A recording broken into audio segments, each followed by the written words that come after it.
Só. Bom dia. Essa é a primeira oportunidade que a gente começa um projeto de realização de webinar de alguns temas que são importantes para o escritório, que são áreas fins do escritório, áreas de interesse dos nossos clientes, e temas que a gente entende que de alguma forma justifica uma discussão um pouco mais aprofundada.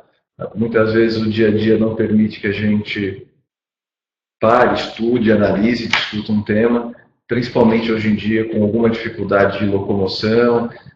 O webinar acaba sendo uma ferramenta que permite que todos nós possamos nos encontrar, falar sobre um tema relevante para todos e ainda assim continuar no nosso dia a dia. Eu só estou questionando se todos estão ouvindo. Se vocês puderem colocar no chat, a gente prossegue bem. Bom,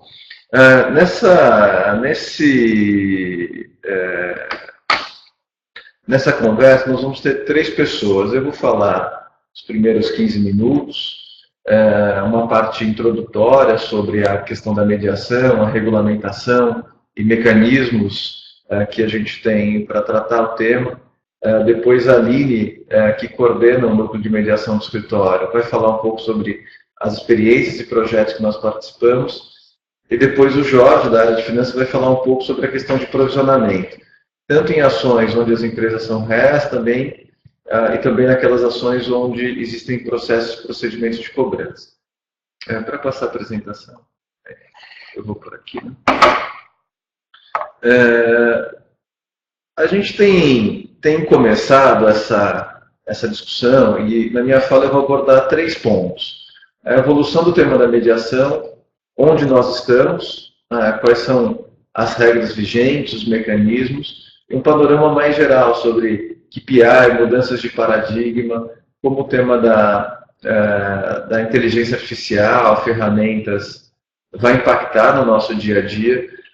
Então, nesses 15 minutos é um pouco disso. É importante só lembrar, depois das falas todas, a gente tem os 15 minutos finais de perguntas. Então, esse webinar vai durar 1 hora, 15 minutos para cada um dos participantes e depois disso 15 minutos de perguntas. Dentro de uma linha do tempo, essa linha do tempo, a gente colocou os pontos principais, mas ainda falta bastante coisa e eu vou tentar verbalizar nessa conversa.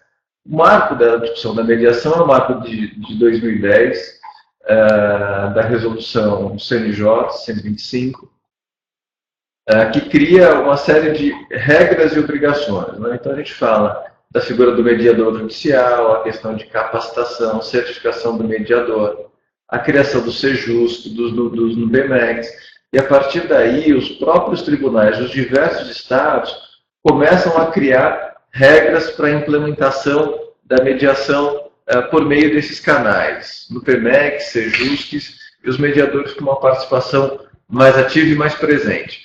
A gente pode enxergar isso sobre os diversos vieses. A gente sempre costuma analisar como o mercado acaba se comportando diante disso. Então a gente viu um crescimento de cursos na formação de mediadores, não só cursos universitários, cursos de extensão, cursos de formação, os tribunais demandando a figura desse sujeito por uma razão muito clara. O sistema de justiça começa a entrar numa situação caótica, com mais de 100 milhões de processos ativos, a um custo gigante de quase 80 bilhões de reais por ano, quase uma média de R$500 por pessoa economicamente ativa, o custo do sistema de justiça, cerca de R$2.000 um processo ativo.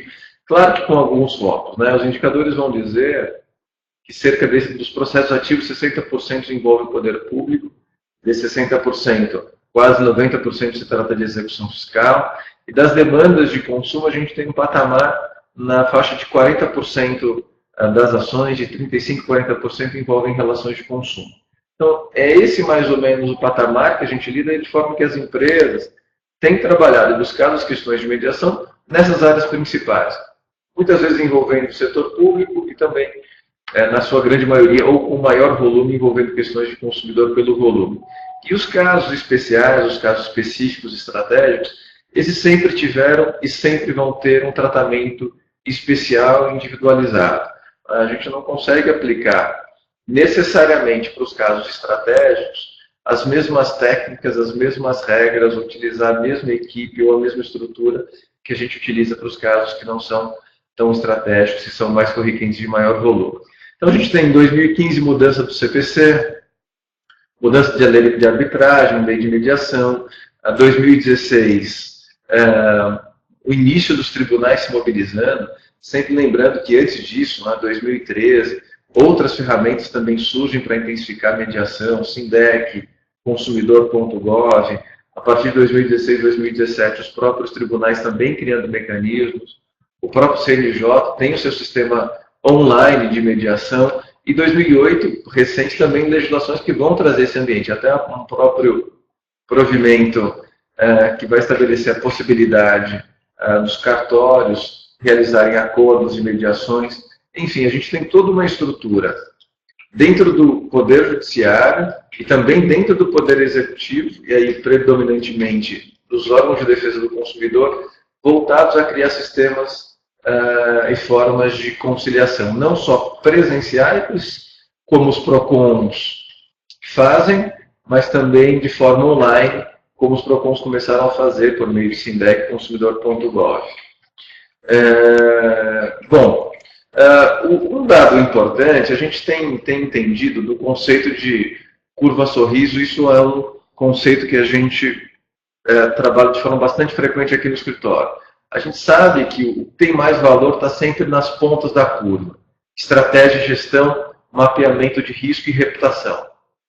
E o que está na base da curva é o que tem um menor valor agregado para as empresas, para o consumidor e para a sociedade, que são demandas massificadas, demandas em escalas dentro de uma cadeia de produção. Só que o fato é que, em razão da dificuldade, recursos cada vez menores, as empresas têm maior dificuldade de se trabalhar na ponta da curva sorriso, ou seja, hoje em dia se trabalha menos com estratégia, menos com gestão e menos com mapeamento de risco, e muitas vezes por uma pressão de custo, muitas empresas acabam ficando no trabalho de custo, recorrência e massificação.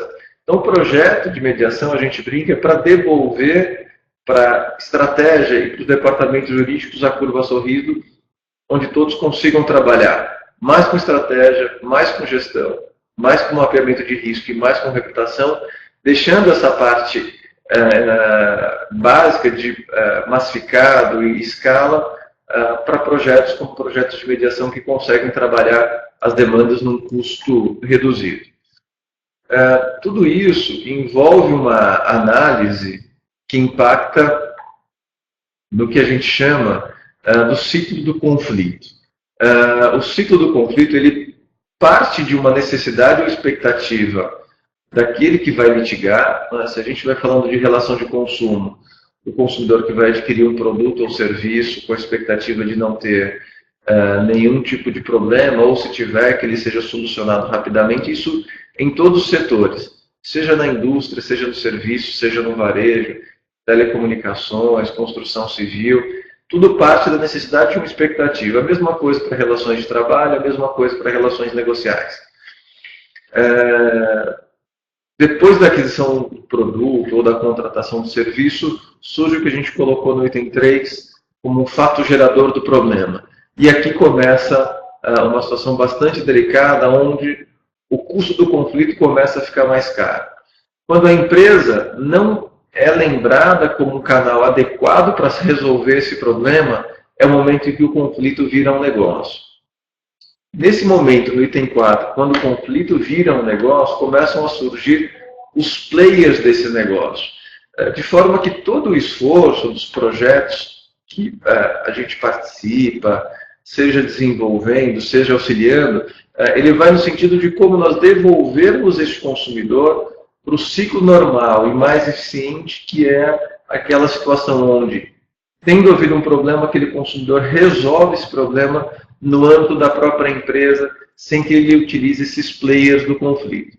Quando o conflito vira um negócio, quem são os players do conflito? E aí nós temos vários hoje, players do conflito em dia.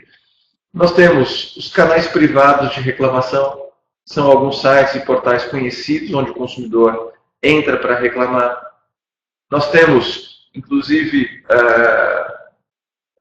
volumes de ações judiciais, advogados trabalhando em cima dessas falhas, alguns buscando canais de mediação, outros indo direto para a judicialização desses conflitos.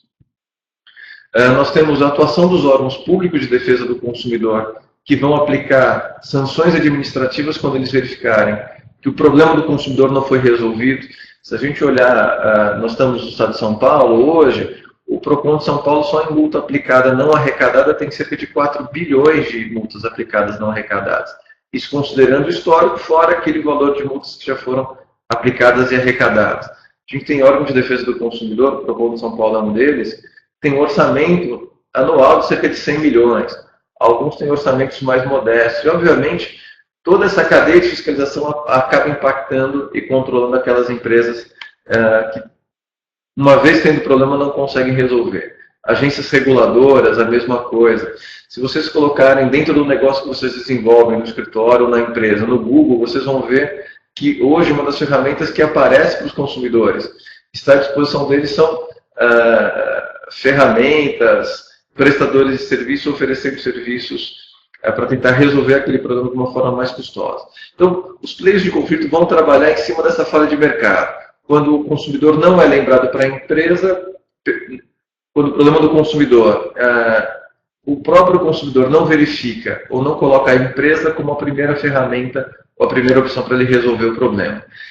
No item 7, a gente chega à seguinte conclusão desse ciclo do conflito. O problema ele vai ser resolvido necessariamente, seja de uma forma mais barata, seja de uma forma mais cara. E além da resolução do conflito, a empresa vai gastar mais um pouco de recursos dentro de verba de marketing e comunicação para reconstruir esse processo de confiança, que foi lesado por esse processo, por essa discussão, e a partir daí se inicia esse novo ciclo de conflito. Então nós temos, a partir de 2010, uma série de alterações na legislação, mudanças de atividades do Poder Executivo com canais de solução direta de conflitos, consumidor.gov, SINDEC, PROCON Digital, mediação online do CNJ e assim por diante, e a necessidade da gente reanalisar esse ciclo do conflito com todas as ferramentas disponíveis e questionar a empresa onde ela vai atuar.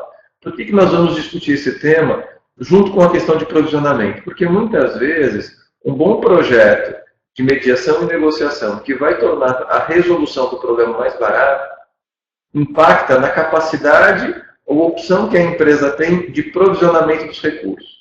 O que a gente acompanha muitas vezes, um projeto de negociação não pode ser feito, ou ele não é tão bem sucedido, porque a empresa opta em provisionar como provável ou outros critérios de provisionamento só depois de uma decisão judicial em segunda instância, ou de primeira instância, ou no limite até no trânsito em julgado.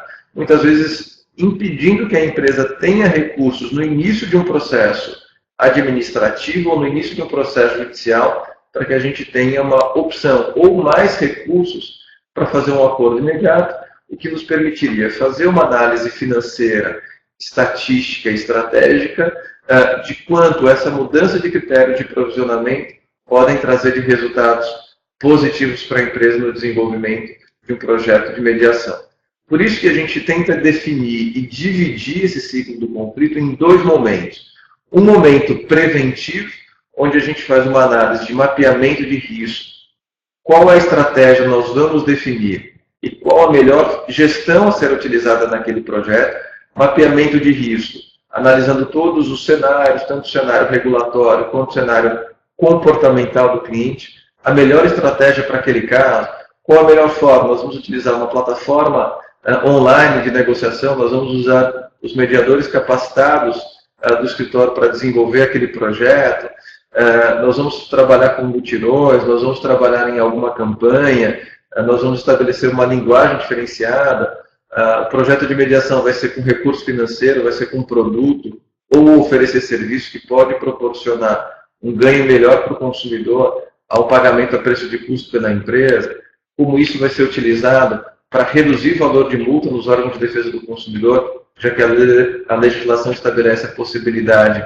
de redução de 1/3 até a metade, quando a empresa cria projetos importantes para resolução ou para reduzir o impacto do efeito lesivo de uma eventual conduta abusiva. E, obviamente, o que é mais importante é a gestão desse processo. A gente brinca, tem que ter iniciativa, mas tem que ter acabativa também. A gente precisa acompanhar o processo do começo ao fim. E a gente tem a linha, quando a gente não consegue passar dessa parte preventiva, e aí entra a importância de um projeto que foi a criação em conjunto com uma empresa de relacionamento, que é uma plataforma chamada Concilie Já, que parte do seguinte pressuposto: demandas e conflitos de consumo, poucos são os casos que têm complexidade jurídica. A grande maioria dos casos de conflito de consumo não tem complexidade jurídica, são demandas de atendimento, são resolvidas pela forma mais cara possível. Então, se a gente analisar todos os problemas com o viés de cliente, com o olhar de cliente, a gente consegue reconstruir essa relação, não só com uma visão jurídica, mas também com uma visão de cliente, mantendo esse cliente na base, que também vai trazer algum valor agregado pela companhia para a própria manutenção desse processo na base. Depois, para aqueles que participaram, a gente vai mandar um link até de uma calculadora, que é o Lifetime Calculator, que é a rentabilidade que esse cliente dá quando ele é mantido na base a partir de um período. De forma que a negociação não é só a redução da contingência, mas também o que a manutenção daquele cliente na base pode proporcionar de ganhos para as empresas. E aí a gente vai para uma segunda fase, que é a fase efetivamente de defesa, onde nós temos a identificação do risco, a estratégia, o enfrentamento de custo e a linha de ação.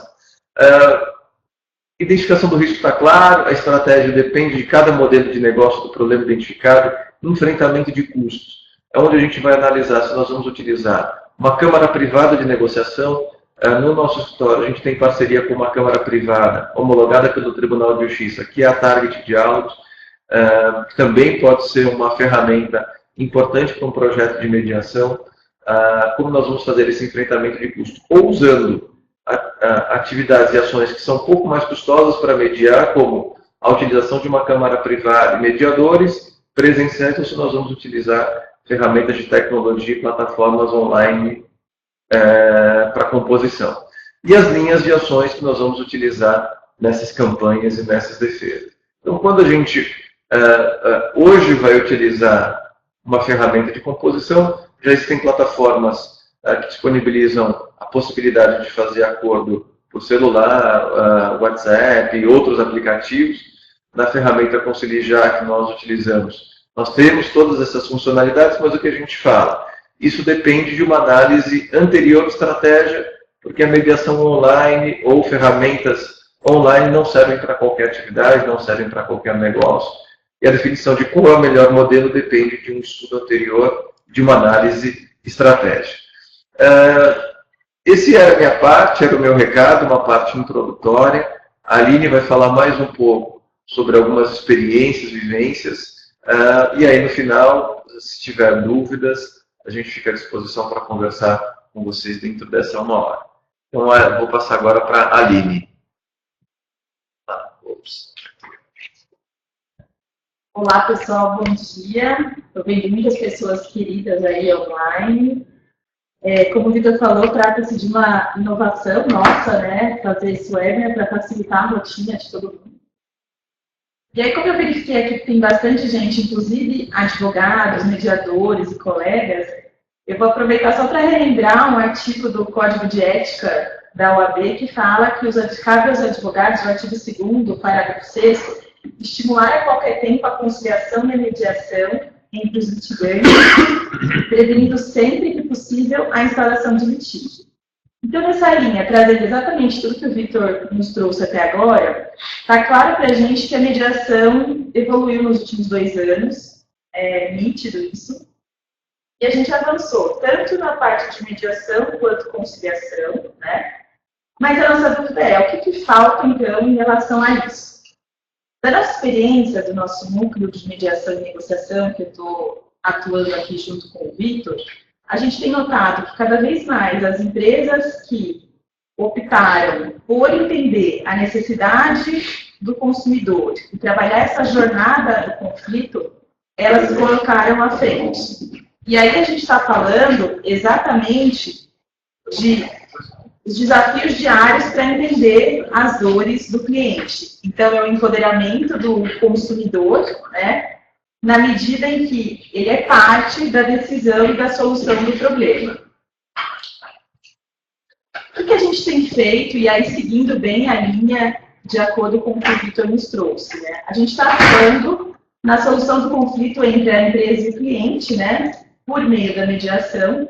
E a gente não pode esquecer que esse arcabouço de inteligência artificial está aí para nos ajudar, mas também do ponto de vista de treinamento de funcionário, de tornar aquela experiência do cliente a melhor possível em toda a jornada dele interna, desde a contratação até o final, isso é fator determinante, porque estudos comprovam isso e a gente vai trazer isso para vocês mais para frente. Como que a gente faz? O que a gente chama de estratégia completa, que é end-to-end.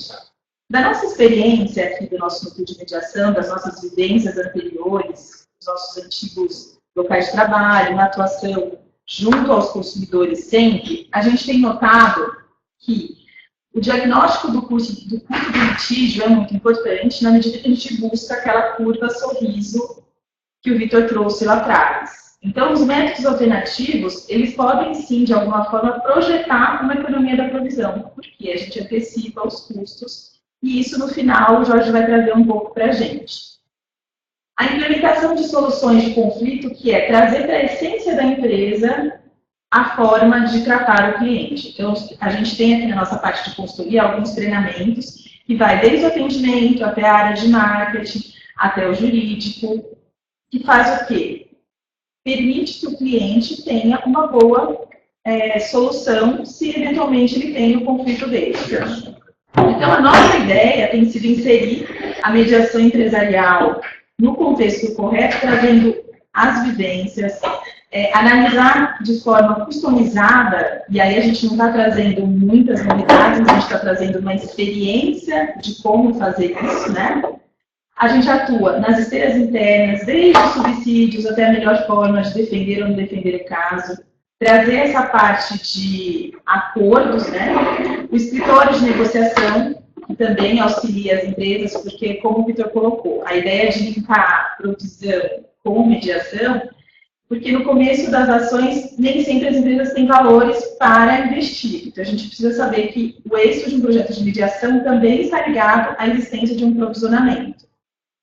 Saneamento de base, isso a gente não está trazendo nenhuma inovação, a gente tem mesmo que usar inteligências artificiais disponíveis no mercado, né? Trazer também os treinamentos, como a gente colocou, e algumas outras iniciativas de experiência de aproximação do judiciário, de trazer para cada um a melhor forma de política adequada e a melhor forma de solucionar o conflito. Por exemplo, empresas que trabalham com viagem, por que não entender o perfil daquele cliente, que o consumidor que sempre viaja, e propor para ele uma outra viagem como forma de resolver o conflito? Muitas vezes a gente percebe nas mediações que a gente faz, judiciais, que, principalmente as empresariais, que o cliente, a primeira palavra que ele fala quando ele senta na mediação é: sou cliente dessa empresa há 50 anos. Então ele já está claro que o que ele precisa é de um pedido de desculpas.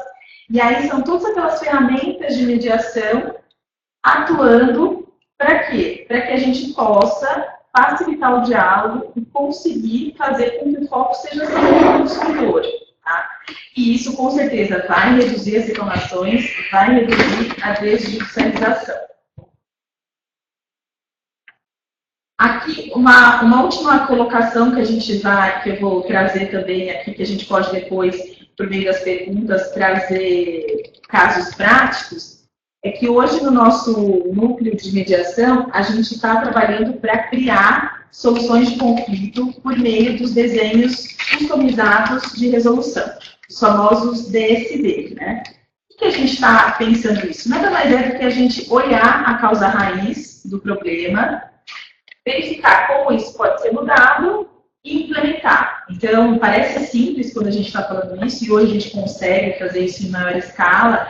Muitos colegas que estão assistindo podem lembrar, quando a gente fazia análise de base, a gente tinha que se debruçar em 1000 casos para chegar no indicador de propensão a determinado juiz, de determinada localidade. Hoje a gente consegue, de uma maneira bem interessante já trazer o perfil do juiz, o perfil daquela câmera, o perfil geográfico, e eu ouvi isso no Fonamec, uma coisa que eu fiquei bastante feliz, né, de uma futurista, que agora eu não vou me lembrar o nome, que era da IBM, que ela falou o seguinte: os advogados não têm que ter medo da tecnologia e não têm que ter medo do que está pronto para utilizar, porque o que a máquina faz melhor que os humanos, na verdade, isso sim é uma atividade desumana. Então, a gente tem que estar aberto, como o Vitor falou, a gente tem várias parcerias com várias empresas que prestam serviço no mercado. A gente já experimentou muitas plataformas que fazem esse trabalho, inclusive algumas de mercado, a Justo. Hoje a gente tem usado o Concili Já, que é uma plataforma que nos atende de duas formas, e é mediação online. A gente conhece outras plataformas que estão aí atendendo isso, e a nossa ideia é que cada vez mais as consultorias que estão buscando essas informações sejam nossas parceiras, assim como usar tudo isso que a Resolução 125 trouxe, as câmeras de mediação física, as câmeras online, para a gente fazer a essência do que a gente está buscando, que é um judiciário multiportas, tá? Um último ponto que eu vou contar um pouco para vocês, e de uma forma bem rápida, é o passo a passo do nosso projeto de mediação, que nada mais é do que a gente entender as dores da empresa, trazer para vocês alguns desenhos de possibilidades, demonstrar quais são as parcerias que temos aí no mercado, definir a abordagem e ter para as empresas, que eu acho que é o mais importante, é que muitos gestores jurídicos que estão aí online, que a gente precisa definir qual é a abordagem que a empresa vai ter, qual é a necessidade da qualidade do reporte, porque a gente já teve alguns casos de projetos de mediação que a gente teve que recuar por exatamente ter uma necessidade de adequação de entendimento interno. Então, isso é muito importante. E eu já vou finalizando, a gente aguarda perguntas de vocês, e vou passar para o Jorge, para que ele fale um pouquinho para a gente sobre a vilã da nossa história, que é a provisão. Né? Vamos lá. Deixa eu tentar tirar aqui.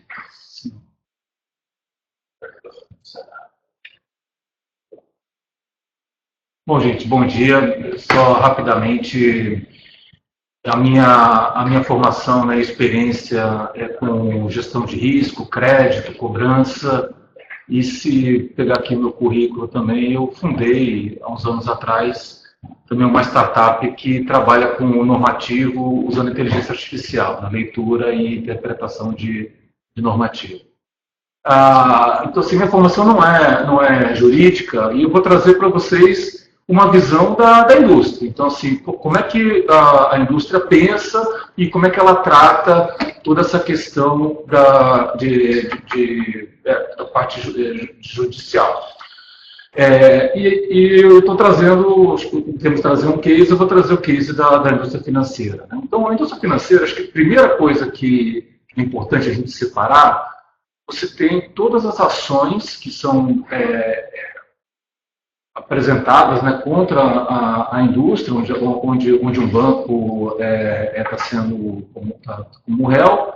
E você tem o caso também, principalmente quando a gente fala de crédito, né, as ações que os bancos fazem para tentar retomar os créditos que estão inadimplentes. Acho que eu diria que esses dois são os grandes pontos. Quando a gente olha o processo, tem bastante similaridade, mas tem alguns quesitos que é bom a gente ressaltar. Né?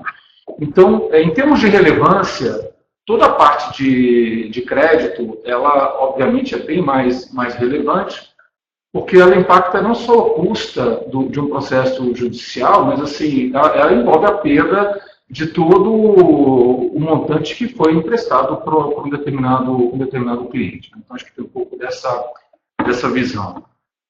Quando a gente olha esse processo e discute um pouco a questão da provisão, acho que a primeira divisão que a gente tem que fazer aqui é enxergar o segmento. Né? A gente está falando aqui de grandes empresas, né? Grandes valores. Para o segmento do varejo, o foco é muito na eficiência. Você tem que cobrar o mais rápido possível, às vezes você mandar uma carta ou fazer um contrato, isso é mais caro do que você não fazer nada. Então tem toda essa lógica de como é que você é eficiente no processo. Quando a gente olha para a questão das empresas, assim, dos bancos de atacado, aí muda completamente, né? Então a preocupação aqui é eficácia. O quanto você consegue ser eficaz nesse processo.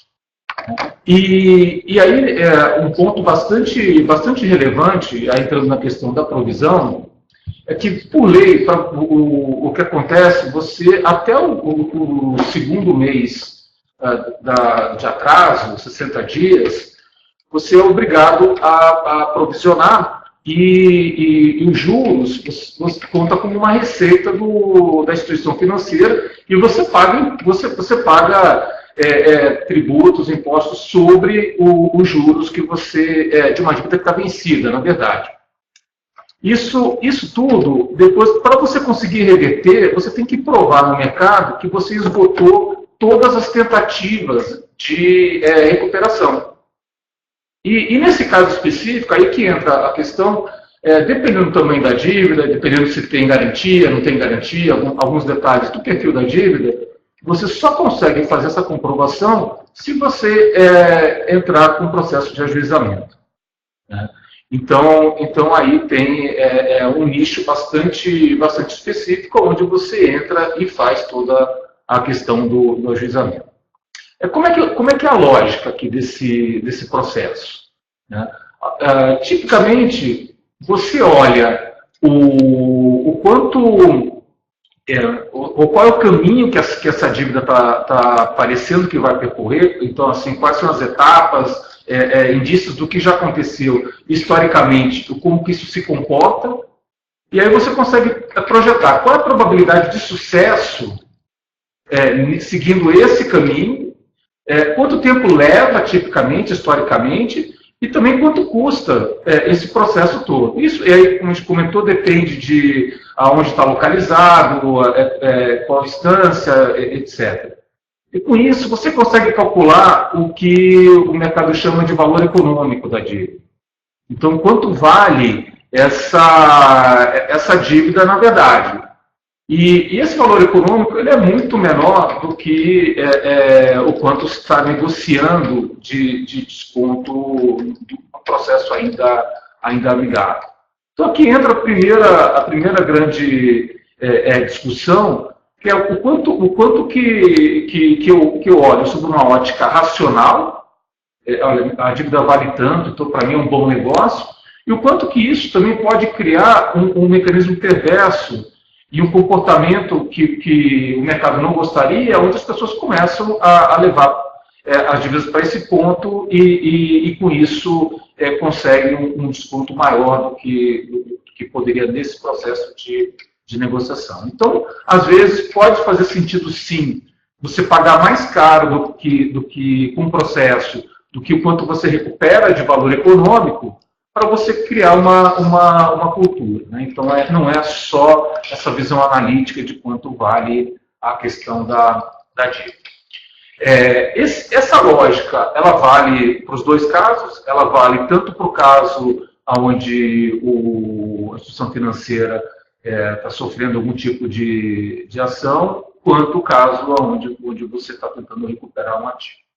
Acho que aqui a grande diferença é que o que acontece no caso de crédito, depois de 90 dias você tem um efeito arrasto, então você tem que provisionar 100% de todas as dívidas que aquela pessoa tem, aquele indivíduo tem, e com isso, dívidas que estão em dia você vai provisionar. Então isso tem um efeito, né? E mais recentemente, com o novo padrão contábil internacional, você é obrigado quando você percebe algum tipo de degradação, você é obrigado a marcar aquela dívida como problemática, e isso também tem todo um efeito em termos de provisão.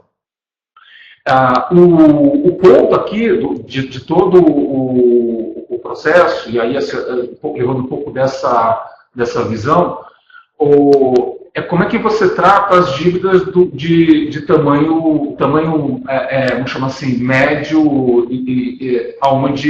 onde você tem um volume muito grande. Porque aqueles casos maiores, você normalmente é uma pessoa dedicada e toca isso internamente, com um pouco mais de atenção, mas para todo o resto, você acaba tendo uma fábrica de conduzir esse processo judicial. Né? Muitos casos, essas dívidas que estão nesse miolo, elas são terceirizadas, então são agências, assim, são escritórios de advocacia que tocam esse processo, e aí começam a entrar alguns problemas que a gente está comentando aqui, onde o rito, né, e é uma visão um pouco antiquada, o rito ele acaba determinando o quanto que você remunera os escritórios. Então, cada etapa do processo você recebe mais um tanto, o quanto que você recebe em termos de manutenção do processo e as etapas que você está avançando. Então, com isso, você gera um desincentivo para que você faça aquela negociação e você chegue no valor, talvez, que fosse economicamente o que faz mais sentido. Né? E então é um pouco dessa mudança não é só mentalidade, mas você tem que mudar, na verdade, toda a questão de sistemas de incentivo para que você consiga fazer isso. Então, assim, olhando sobre a ótica do mercado, acho que é consenso, né, que essa visão econômica, essa visão racional é o que faz mais sentido, mas quando você olha na prática, isso não acontece. Né? Quando você olha na prática, os próprios gestores das instituições, eles têm uma formação, às vezes jurídica, muito preocupada em mitigar risco e não em fazer o melhor negócio. Né? Então é um pouco de você fazer essa mudança de abordagem, né? E também rever toda a parte de governança. Né? Então, se você não tiver os incentivos adequados, você continua com esse processo. Né? Então, acho que, sim, em linhas gerais, é esse o ponto. Não sei se... eu vou... deixa eu tentar... a gente recebeu uma pergunta, mas eu tenho uma pergunta para o Jorge também, já vou voltar para ele. Adriana... Não, acho que está... Ali está ao vivo, acho que só está em estado. Vocês estão ouvindo?